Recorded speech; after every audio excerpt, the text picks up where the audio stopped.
palindrome. It's a good SAT word. Let me give you 2 examples. They're related.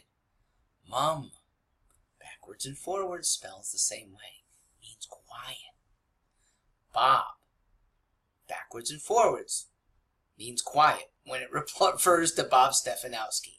This is such a shame because this is a man nominated by the Republican Party who has a lot of thoughts. He's a good guy, and his handlers don't allow him to expose that. In the name of, well, I don't even know what, because he's going to lose with this strategy. So they're really doubly shooting themselves in the foot. Republicans used to be the thoughtful party. And I think among the electorate, they are more thoughtful. Democrats are more emotional. Okay, no question about it. And cerebral is a better way to govern.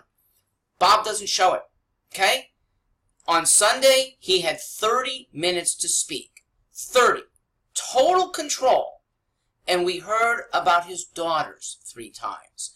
We heard, yes, about cutting taxes. We know we're going to get that. But still, no specifics on where or how. We have to get the economy moving again. Of course, but that's a platitude. It gives you no specifics. Bob's had 8 weeks since his nomination, and nothing is the word. It's about time the media look to alternatives. I am one of them. Rod Hanscom is another, who actually gives specifics and, frankly, more workability. Okay? To those same Republicans, I'm more appealing. You want to cut taxes? I do it in 3 years, not 8. You want to reduce spending? I point to where and how it won't be offensive. I am actually the candidate, believe it or not, the only one, who would keep CBAC. But it wouldn't cost the state any extra money. That sounds almost magical, but at least, hear me out. We have other videos for that. For now, I want to say why the media and Bob, they're almost coalescing to disserve Connecticut, to do the same old, same old. Yet, so many voters don't want the same old, same old. This is what we're tired of the most. They welcome independence. It is why so many people say we'd like to have a third party. And yet, here's one candidate, fiscally tight, because it's your money. Socially permissive, because the government sucks at almost everything. Not getting coverage because same old says a big Democrat and a big Republican are all we cover. Even when they're not saying anything, or when they're saying the same thing over and over and over again.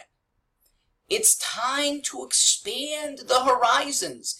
In these last 4 weeks, know that there is a candid candidate who's not mom, okay? Who's not using political handlers, who doesn't have donation parties, who doesn't have on-message scripts, okay? I'm not reading anything here. This is from the gut, tempered by the brain, without any handlers or focus groups to make that guide. And that's the way I would govern, where the people are in the brain. The people have been surveyed over and over and over, because fortunately I do have people still responding to me. I had 11,000 of you when I was petitioning.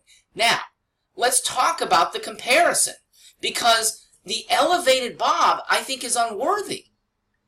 He got 42,000 votes on August 14th in the primary, okay? That's 4% of the registered voters.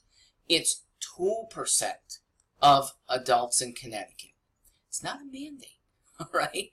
By contrast, Oz, Rod, and I, the independent petitioning candidates, came together at 35,000 petition gathered names. People who actually went out of their way to sign to say one of you or your parties deserves to be on the ballot. That's pretty powerful, okay? That's almost as many votes as Bob got.